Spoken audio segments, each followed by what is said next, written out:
The message Kate Spade left for her only daughter: "I have always loved you.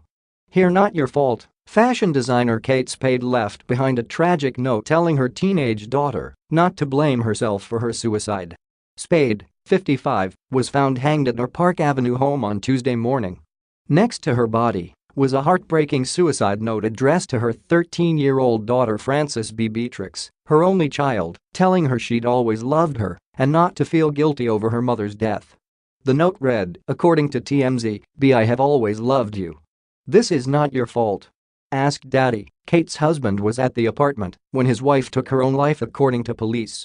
The housekeeper who discovered Spade's body reportedly ran downstairs to inform the building superintendent, who rushed back to the apartment, cut the scarf around her neck and attempted CPR.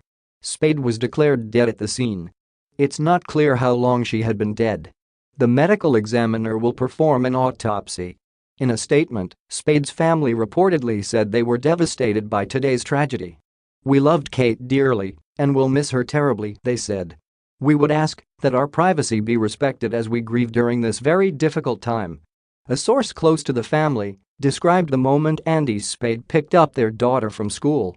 "Everyone was crying," a source told People. The NYPD chief of detectives Dermot Shea said that police are not treating Spade's death as suspicious. At this point, there was a note left. The contents of that note, as well as the physical state of the apartment and the comments of the witness, lend to the credibility that it is an apparent suicide, he said. Relatives say her death comes after a long battle with mental illness. Her sister Retta Sappho told the DailyMail.com that she believes Spade had bipolar disorder, which was made worse by her celebrity status after her brand took off.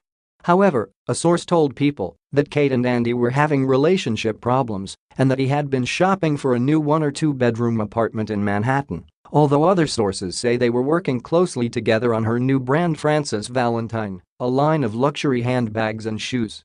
Kate and Andy married in 1994, 1 year after launching Kate Spade New York together. 3 years in, the couple was able to open their first store and for the next decade continue to grow the company. Kate had launched international and home lines by 2004, having by that point sold off most of her company. Neiman Marcus purchased 56% of the company in 1999 and the remaining 44% by 2006, at which time Kate left the business to raise her daughter.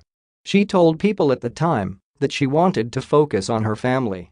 "When the two of us sold the company with our other 2 partners to Neiman Marcus, it was kind of a time for us to take a break. So we sold Kate Spade, and I don't know about Andy, I took off a good 9 years raising my daughter and absolutely adored every moment of it. And then I realized she was becoming 12 and didn't want me around so much, so I thought I would get back into the businesses."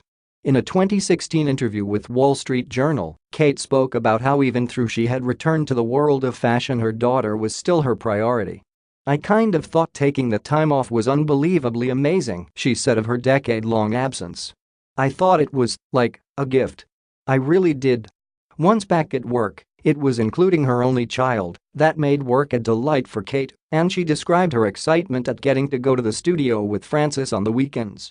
Kate is the 3rd major designer to take her life in the past decade, with Loren Scott committing suicide in 2014 and Alexander McQueen also ending his life in 2010.